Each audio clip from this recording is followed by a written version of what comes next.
Hello there, Penguins, my name is Sean, and welcome back to WWE Weekly Roundup. This is my name is Sean, obviously, and welcome to the Weekly Roundup of WWE. Obviously, we're going to start off with the flagship show, Monday Night Raw. We'll start with Brock Lesnar returning, cost Seth Rollins. We're not going to be going in order because I couldn't be bothered to write the script in order. So obviously Raw opened with Brock Lesnar and his advocate, Paul Heyman, who failed to actually call a heavy booze, which isn't a surprise. Heyman referenced Rollins' match later tonight against Drew McIntyre, and asked what the hell was he thinking just before WrestleMania. And McIntyre came up to hype his plans up to dismantle Rollins and create a need for Lesnar to find a new opponent. Rollins attacked from behind with a chair. Rollins then entered the ring just as Lesnar decided to the left and up his Universal Championship for Rollins to see, which he'll obviously be winning in WrestleMania.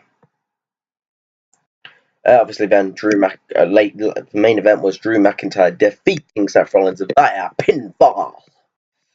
A pre-match promo saw McIntyre claim that his beatdown of Reigns signified that this is my yard now. First one to address Roman's real persona as Joe and challenged him to a match at WrestleMania.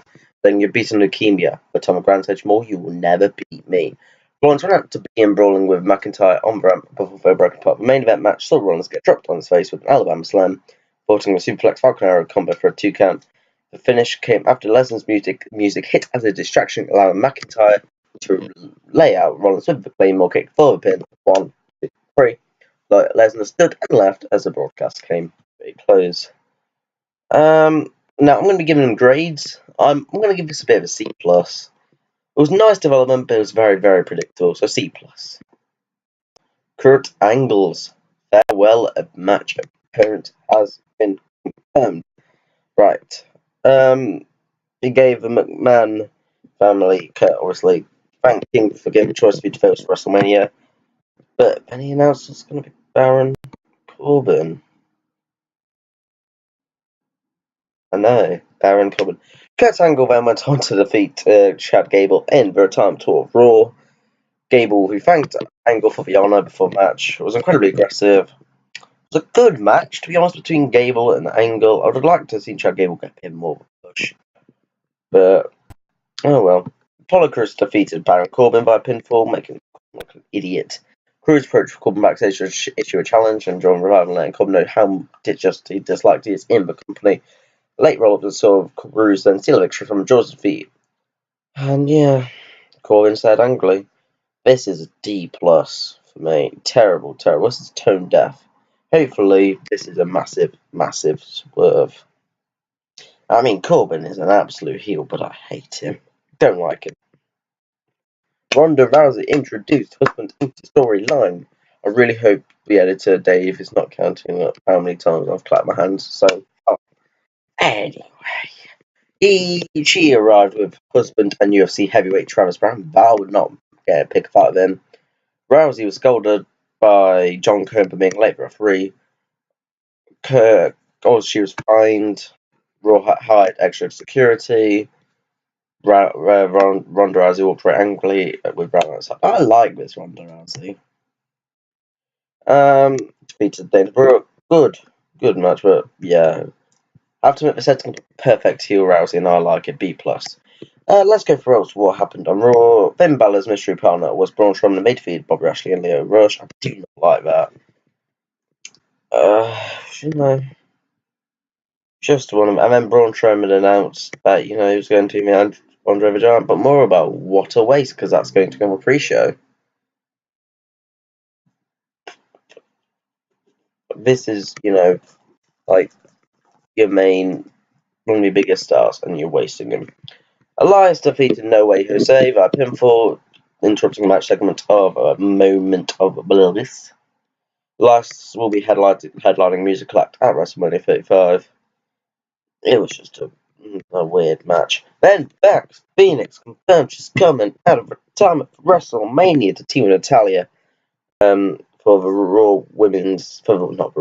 Women's Tag Team Championships. Nia Jax and Tamina claiming probably going to be a fatal 4-way. Let's be honest, that's not much to do. Then Sasha Banks defeated Natalia by DQ. Mojo Rawley challenged Manmira. I did not like that. It was bizarre. Ricochet defeated Jinder Mahal. Batista sent out a message to Triple H.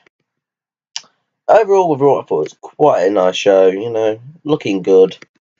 I am looking to be a fan of his WrestleMania. It's looking good. It's just long as this is worth with Baron Corbin. Please, for Christ's sake, please. Also, please take Braun out of the $100 Memorial. Please. Like, just please, please, please, please.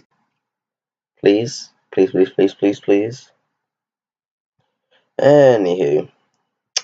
SmackDown. Obviously, centers around one person and one person only. Kofi Kingston. Did the gauntlet match. Won the gauntlet match. Very good promo by D.Dragon. Kofi Kingston defeated Sheamus by pinfall, then defeated Cesaro by pinfall, then DQ defeated Rowan. Obviously, there was more babyfaces gathering around and monitoring the back to watch Kingston on his quest. He defeated Samoa Joe by pinfall, then Joe didn't, let go of the coquina clutch and defeat Randy Orton by pinfall. What a match. Then Vinnie Mac brought D-Bry out to say, you're going to beat D-Bry to get your championship opportunity. Didn't. Daniel Bryan defeated Kofi Kingston by pinfall. Absolutely A-star performance that was. I like that. Mr. The Bloody Good promo on Shane McMahon confirming Miz is playing with face. I like this storyline. A-, I'm going to say. A power hungry authority kill Shane McMahon is the feud we never knew we needed. I liked babyface Miz. I didn't think I would. But that's about it, really, what happened on SmackDown. The Iconics defeated Sasha Banks and Bayley. Rey Mysterio's son Dominic appeared. Well, but Rey Mysterio confirmed to be facing someone for the US Championship. With his son sitting ringside. Good on Dominic. I hope his rights aren't in the briefcase on the ladder. Becky Lynch and Charlotte Flair brawl on the KO show. Please stop wasting Kevin Owens. Yeah, AJ said he was proud of a new WWE contract, calling first round pick, I wish it was a pretty good episode of SmackDown. Pretty good week of wrestling. Obviously, no pay per view this week. We are building up firmly up to the last stage of the road to WrestleMania, baby. It's going to be a good Mania. We'll obviously cover it. And we'll also cover our predictions for WrestleMania. I'll do a version. Damien will do a version. I'm going to get Chaos to do a version. Yeah. Thank you so much for watching this episode of March of, and I'll see you next time. But till then, toodaloo. See ya.